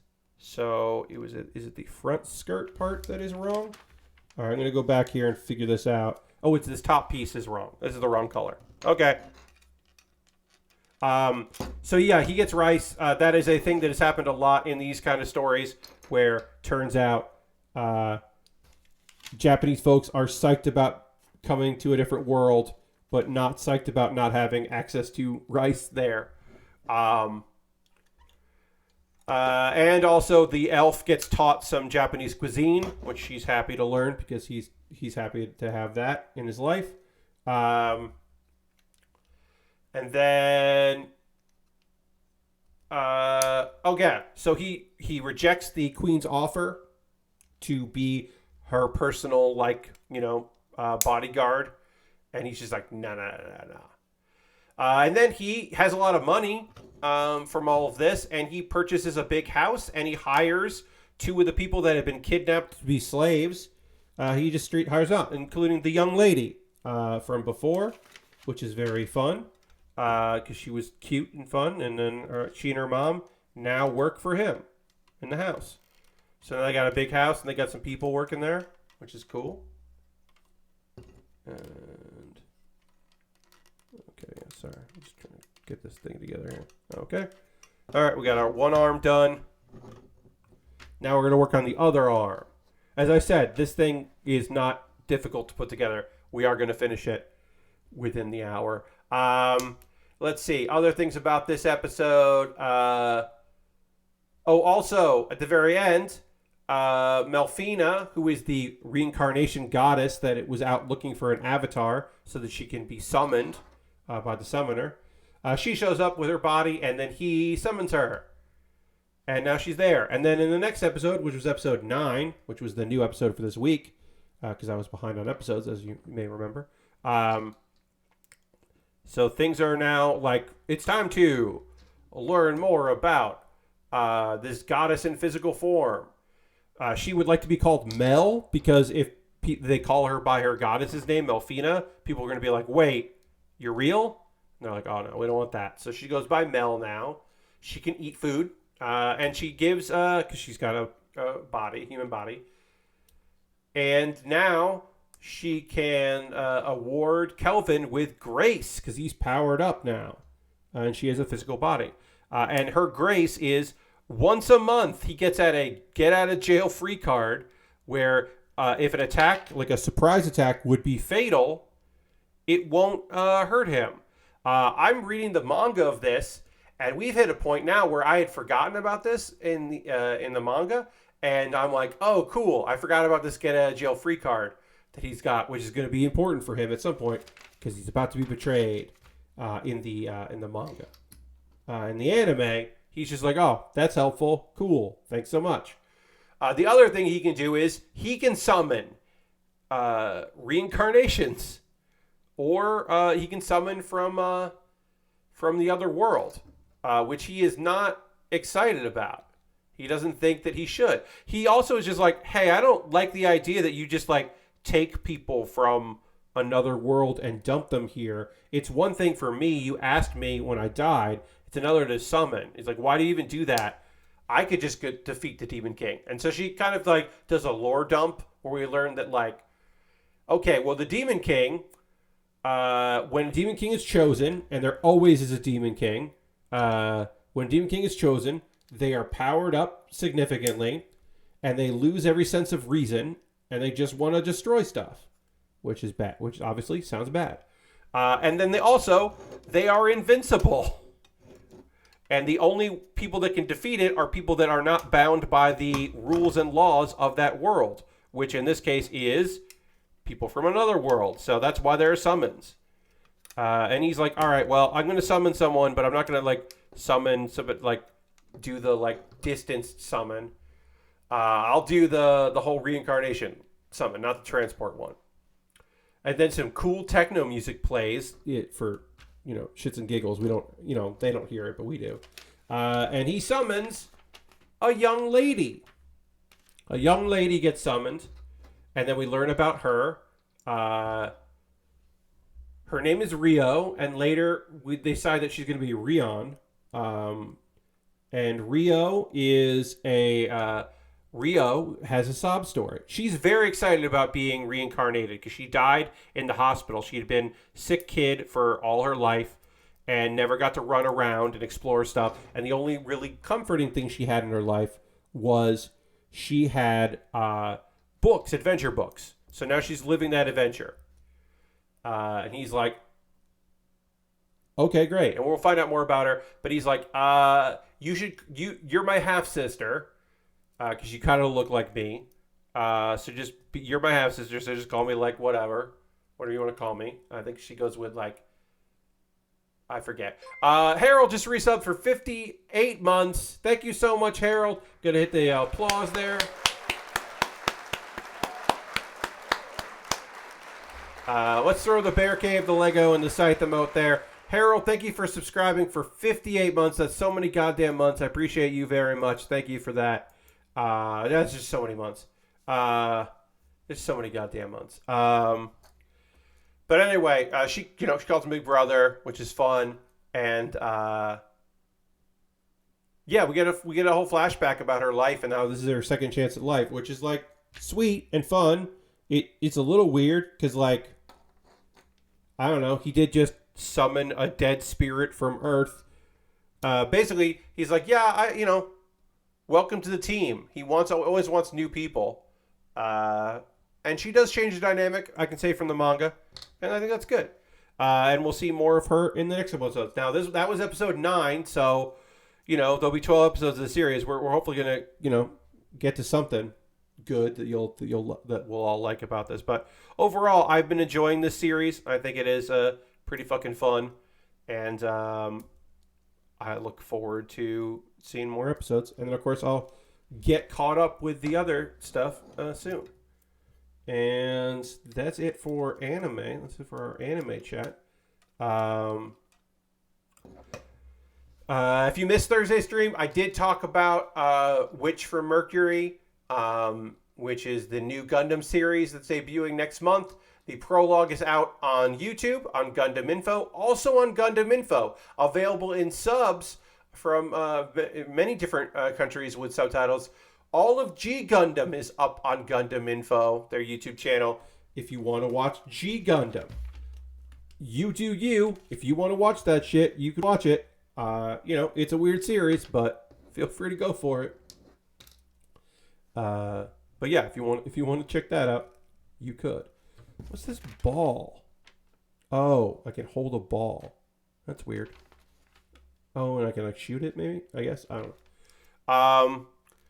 Now's the part of the stream where you tell me stuff that you are playing, that you are watching, that you are into. I always love hearing from you folks about what you got going, what you're excited about, what you can't wait to tell me about because you're like, oh, Pat, you got to check this show out. This is the coolest shit. Always love hearing from y'all, so feel free to let me know about that. If there's anything that you got going. Playing more multiverses. I uninstalled Rumbleverse. I'm so fucking bad at Rumbleverse. I will try it again, but right now I am just done with Rumbleverse. I wish I could love it. I can't love it. I wish that I loved Rumbleverse, but I just don't love Rumbleverse. But I'm playing multiverses and still liking it. I'm a Shaggy main, and I'm having a good time playing Shaggy. Harold's playing Ooblets. Nice.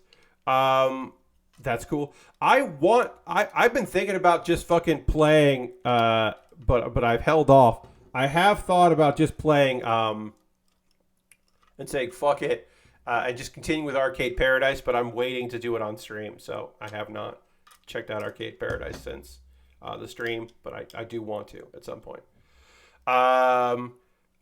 Dirty watched Anthony Gallegos, aka Chuff Money, playing some Tinykin today, and just spent the past 2.5 hours playing it on Game Pass. Nice, cool. I love that. I love when you see a stream of somebody and you're just like, oh, I'm gonna try that. I want to try that. Like, that's such a fun, cool feeling.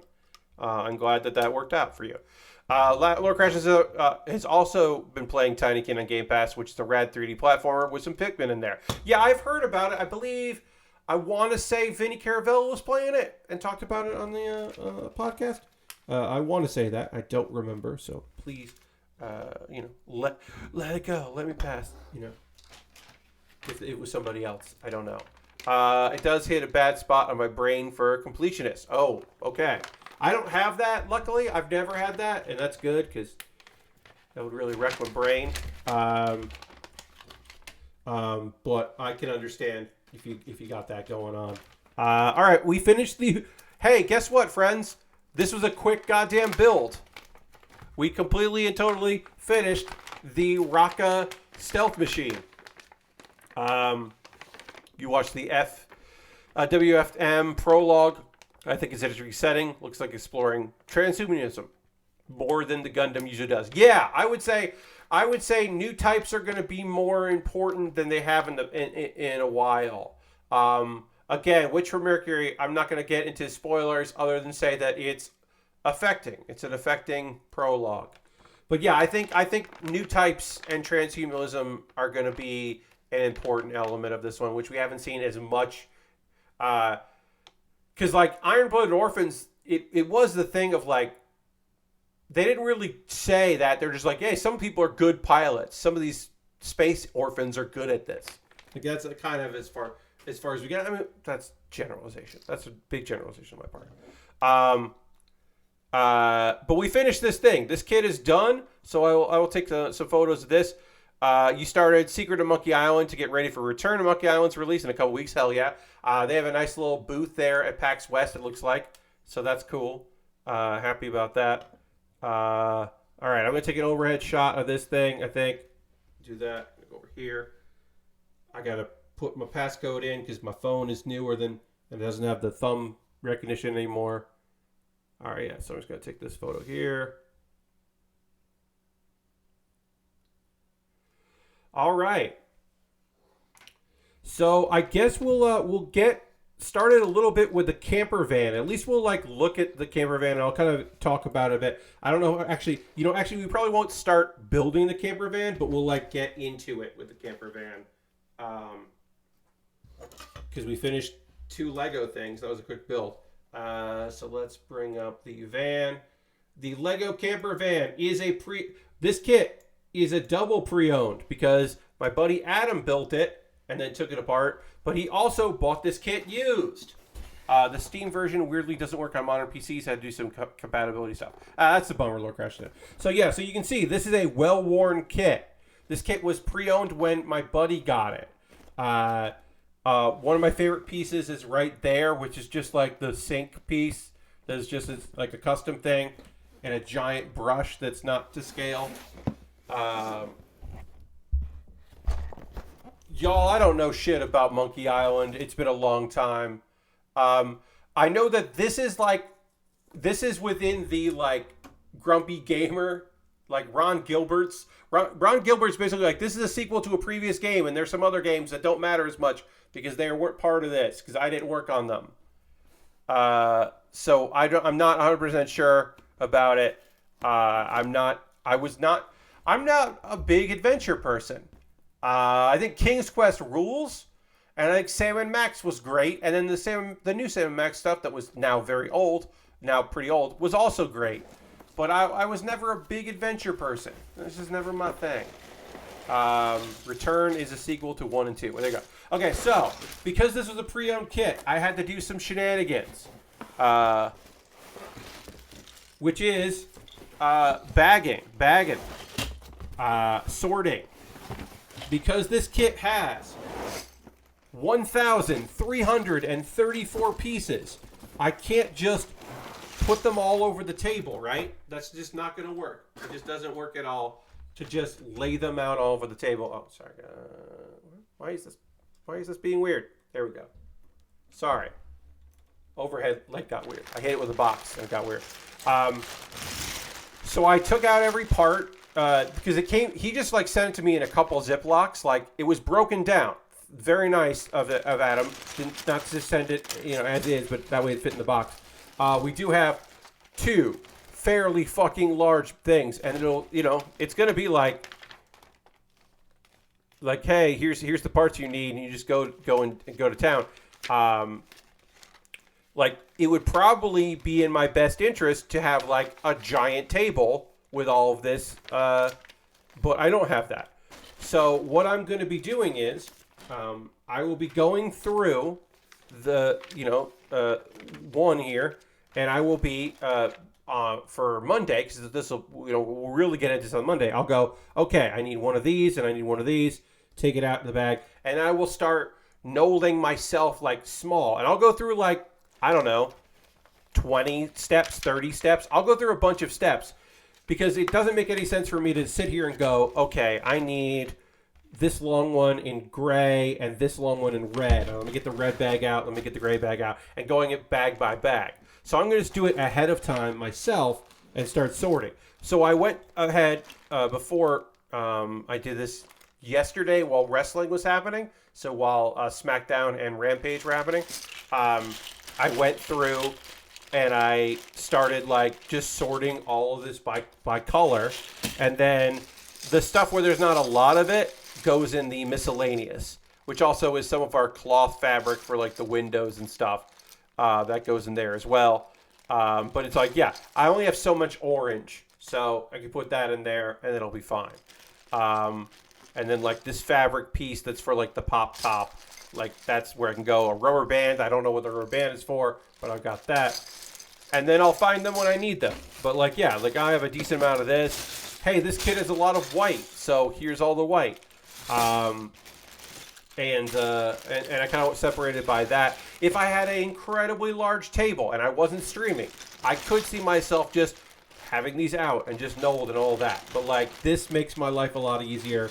So I guess for the rest of the stream, we can just start getting like some knolled stuff together here. We can just start like processing what we're gonna need for like the Monday build. Back to over there. So that's what we're gonna do right now. Is I'm just gonna start going through here and start taking out the components that I need, because it would take a really long time. And obviously, this is gonna be part of my Monday. Part of my Monday is gonna be this. Now, also, this could be part of my Sunday night. I could see myself on Sunday. 2, 4, 6, 8, 10, 12. 2, 4, 6, 8, 10, 12. Great. I could see myself on Sunday while there's more wrestling tomorrow. Also doing this, like just starting to go through and just kind of like listening to the wrestles and seeing what's up. I could see myself doing that as well. We did this with the Upside Down house, and that was Stranger Things, and that was like pretty much the only way I could possibly conceive doing it. Because like I said, I had more table space for that than I have for this now, but there's just no way I would have that. So I'm just going to like go through a bunch of steps, shove it all on here, and then I'll go back and kind of know whatever steps I have done. And I think that is the best way to do this process. And yeah, I'll just have like web videos on or the wrestling on tomorrow and just kind of like get myself set up.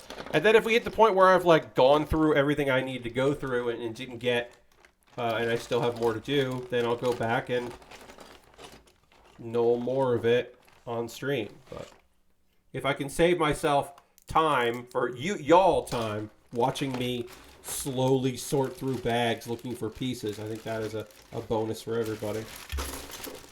And that's going to be a 4x, yeah, that's one of these. 2, 4, 6, 8, 2, 4, 6, 8, 2, 4, 6, 8. Oh, this is too big. This is not the right size. I need a 2x6, which is this one. Or 8, 2x8. Great. So yeah, it's going to be a lot of this. If anybody has anything else that you were watching this weekend, or videos or stuff you're looking forward to, feel free to let me know. I like hearing from y'all about what you're up to and into, because it's nice for me to hear what you got going on. I mean, I'm going to catch up on my anime, so I'm going to do all that. Watching AEW's show tomorrow night, so we'll talk about that on Monday. The only thing that got added from Friday is we know that the winner of the trios semifinal, so now we'll know what the finals, and it will be Kenny Omega and the Young Bucks, the aka the Elite, versus the Dark Order and Hangman Adam Page. And so Page, who said he would not wrestle with the Bucks in this tournament, is now will be competing against the Bucks and against Kenny Omega, who he defeated for the title when Kenny took some time off. Much needed time off, it seems like. So, interesting to see where that goes. All right, so now we need red, we need white, 2 different kinds of white, and we need the orange, tiny orange. Let's do that. The other thing we know is that I believe it's added to the pre-show, so now the pre-show is 4 matches somehow in an hour. The pre-show, 0 hour, will be for the AAA mixed tag belts. It will be basically a match that happened last Friday, and also this past Friday will happen again, but this time for the belts, and I think that's too much. Look, the idea that that Ruby Soho will be competing on a pay-per-view is great, but we just saw this match. This was a poor choice, a poor build, and it's weird, and it just doesn't need to be there. Wasn't a big fan of that, but I do like them as a tag team. I think they're fun, so I'm not complaining too much, but I am thinking that it's weird. Let's see. So that would be, it's a 1x4. Great. Lord Crashing says, this will be the 3rd time we had this match. Yes, last week. It's the 3rd time. It'll be the 2nd time in 3 days. And also, why not just make it, why wasn't it for the title before? Dirty says, looking forward to being able to leave my apartment tomorrow after being stuck inside due to local colleges having home games. Okay. Well, I'm glad, Dirty. I'm glad you're able to get out there. Be safe and do well. And then also, Lord Crashing said, I've been watching Nextlander play Gabriel Knight 2, which sure is an FMV adventure game. Also watched a bit of their playthrough of the first game, which has stacked cast like Tim Curry doing a New Orleans accent. Yes, the early days of FMV where they treated it like it was a movie and they had the budget of a movie is fascinating times. It's nonsense, wonderful nonsense, fascinating times where they spent money. They either got no names who were terrible or weird stars who were slumming it, and sometimes it showed, and other times it was fantastic. But Tim Curry knew the assignment with those kinds of roles, which is always great. Traffic is no joke. There you go. Yes, Dirty, I can imagine the traffic would be very bad with a lot of local sports games. All right, so we need this. So we finished step 4. Now we're going to figure out what I need for step 5, which is going to be 2 2x3s. But I'm really excited about wrestling tomorrow. I mean, I like AEW. I like the people on the roster. Ishii versus Eddie Kingston is my match of the night. It's on the pre-show, but I think it's going to steal the show.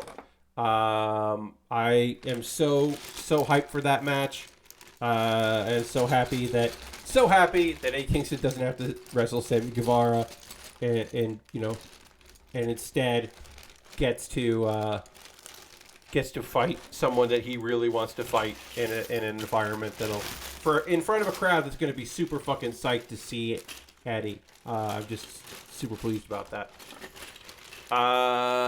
What was the FMV they played with the Detective Instating Cult?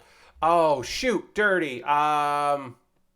Contradiction. Yes, Lord Crashington does remember its Contradiction. The fine folks at Secret Sleepover Society, who are Julia and Jacob from Drawfee, they've been playing that game, and it's very fun to see the crossover between Giant Bomb and people who are on Drawfee is like me and a handful of other people. It's very small, But I know a few people in that chat who have been watching them stream on Twitch are like, they're like, oh yeah, somebody mentioned Vinny in a way that made me really happy. So it is nice that they also like, the crossover there is always fun. I love that. I love that thing of like, well, I'm a person that likes both these things. Are there anyone else? And occasionally there are, and that's very fun. Like I will do something that involves like a completely different group of friends, and there'll be like one person who's just like, hey, did I see you on this thing, or did I see you with this thing? And it's just like, yes, you did.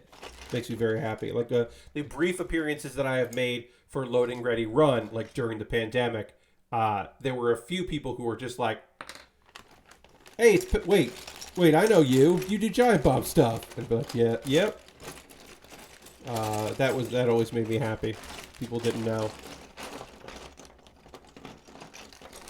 Or usually people knew me from comedy stuff in New York, and then also sometimes they knew me from Giant Bomb stuff. But every once in a while there'd be somebody who would be like, hey, thanks for teching my graduation show. I really like your PAX panels. And I'd be like, oh, neat. It's like, I didn't know you did comedy stuff here. And it's like, yes, that's the thing I did before. I need a 1x2 flat here, so looking for that. Trying to find it. Sorting through the bags like this is not the easiest thing in the world, which is why I don't want to do it live that much. And we'll only do it here because we just have some time left in the stream, so I figured I might as well do that. Oh, we got a raid. What a wonderfully weird time for a raid. Hello, raiders. Thank you, Hunter, Hunter. So, despite what it says at the on the description there, oh, we got a follower. Thank you, Knight. But I appreciate y'all being here. We are basically, hey, welcome. We're basically getting ready for a big journey of Lego building. We finished up some space-themed Lego, which I'll show you what they look like there. But I got all these bags here. Oh yes, hello and welcome, Raiders. Maiku, San, thank you very much for the follow. Appreciate that. So basically, this kit right here, this camper van kit that you see here. This is a pre-owned kit. A friend of mine sent me this kit. He had already built it. He disassembled it. So he just put them all in some Ziplocs. And I just got bags like this now.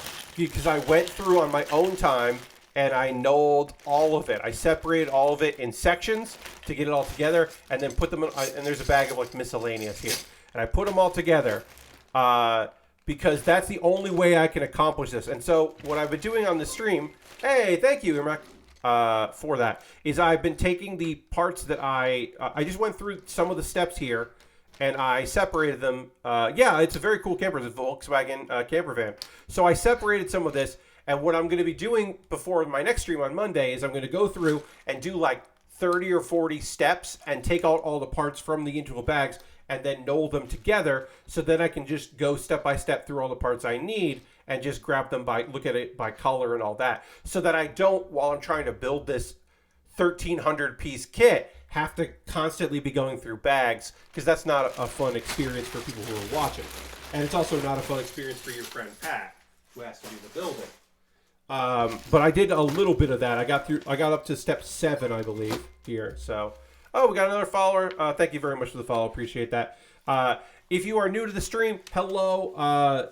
Again, this is me like just kind of going through and doing like basically setting myself up for Monday, which is my next build stream. So that makes my life easier. I'm a model kit builder and a Lego put together. I stream on Mondays and Thursdays and Saturdays from 9 p.m. to 11 p.m. Eastern. And on Tuesdays, I do something different. So every Tuesday this month, I'll be playing video games or doing a hangout stream or doing whatever. But on Mondays, Thursdays, and Saturdays, that's when you come here to watch me build Lego. And for the next several streams, I'll be working on this camper van because there is a whole lot left to do here. But what I can show you is, because I think that's kind of fun to be like, oh, well, this is what I've done, is We did this kit today here. We completely built this kit from the ground up because it's only like 89 pieces. It wasn't hard to do. The Rocka Stealth Machine from Hero Factory. So we completely built that, which was a fun little kit. And then we built the kit that I'm actually the most excited about. I'm gonna, oops, dropped a piece. Hold on. We put together the Exo Suit, which I have knocked a piece off already, which is fun. Good for me. Good job, Pat. The Exo Suit, we started this on Thursday stream and then finished it tonight. This is a fantastic kit. This is a LEGO Ideas kit that I was happy to build. A friend of mine sent me this. I was very happy to work on it. And then I just got to put that back there, but whatever. And this kit was pretty involved. I mean, not a hugely involved kit, but like took some effort to do. This is one of the first ever LEGO Ideas, which is their like program where people can pitch kits and then some of them get made. I really love this. This is a fantastic kit. This was a really fun to put together.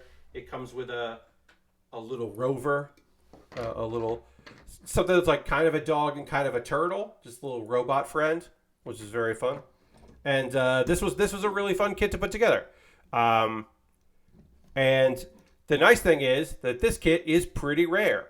Yeah, the Hero Factory thing is fun. Like, I'm not super familiar with Hero Factory myself, but like I like this minifig. I also enjoy that it's like it's humanoid, but it's just like layers of armor and stuff. It's like very robotic in a way that like, and like the head is just green, like there's no face. It's just that the mask goes over it and then you get some color behind it, which I think is neat. And I also like that it does fit in here in the controls well.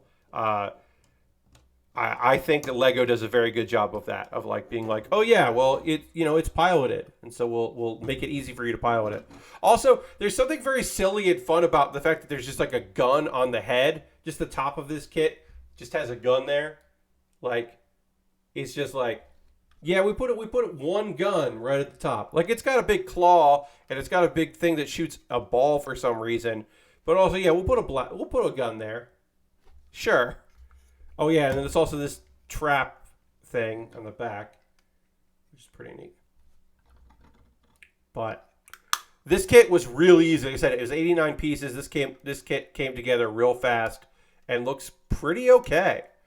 But yeah, my buddy Adam sent me some Lego that he had built previously. Story goes, they got a lot of Lego, he and his lady friend, during the pandemic, and then they didn't have any place to display or put any of that Lego, and they were like, oh shit, what do we do? And so the decision they made was, Pat, do you want it? And the answer is yes, I do. I do want Lego. I have some Lego in my backlog, but I always want more Lego. More Lego is good. And I'm sorry we got this raid, but we are done for the evening. So I apologize that you didn't get to really get me going on this Lego. This is the next big project for me, is this camper van, which will be Monday at Monday at 9 p.m. Eastern. I'll return and do more Lego. But thank you for everybody that hit the follow button. I appreciate that. And we're not done either. We came in on a raid. Guess what? I'm going out on a raid. We always want to raid because there's always people doing cool stuff out there, and we want to go give them some support. So we will go and find somebody doing some cool stuff and hang out with them. Look, this happens to me too. Sometimes I'll go, the stream wraps up and we go raid somebody and they're done. I try to check in with people and like look to see how long they've been streaming. And if they've only been up for like an hour, then I'm like, okay, we'll be good. But sometimes you just go on a raid and you're rolling the dice if people are going to like be ready to go. One time I raided somebody who had just started streaming and they weren't ready. And we just sat there watching the screen until they started. And I was like, oh, that was poor timing on my part. All right, let's see. Who's doing some stuff that we're going to go hang out with? So a bunch of people are watching some panels at PAX, because it's PAX West this weekend. So some people are watching some panels there. That's fun. we're going to go raid Matt Wiggins. Matt is a great person. Matt is playing Stray. You may remember Stray, the video game where you were a cat in a kind of cyberpunky world. Post-apocalyptic event, cyberpunky world. So we're going to go raid Matt, who is awesome. So feel free to come along on this raid of Wiggins. Thank you very much for being here. I hope you come back and check me out in the future. Again, I'll be back Monday at 9 p.m. Eastern to really get into this camper van. I will have knolled a bunch of pieces. I'll be ready to go. I'll make some progress on that Monday. Thank you all so much for being here tonight and hanging out. I hope you have a great weekend. Dirty, hope you get out there and enjoy yourselves out. Everybody has a fun time. If you're going to barbecue or grill out there, be safe. And I will see you on the next one. Goodbye, everybody. Goodbye, goodbye, goodbye, goodbye. Goodbye, goodbye. Goodbye.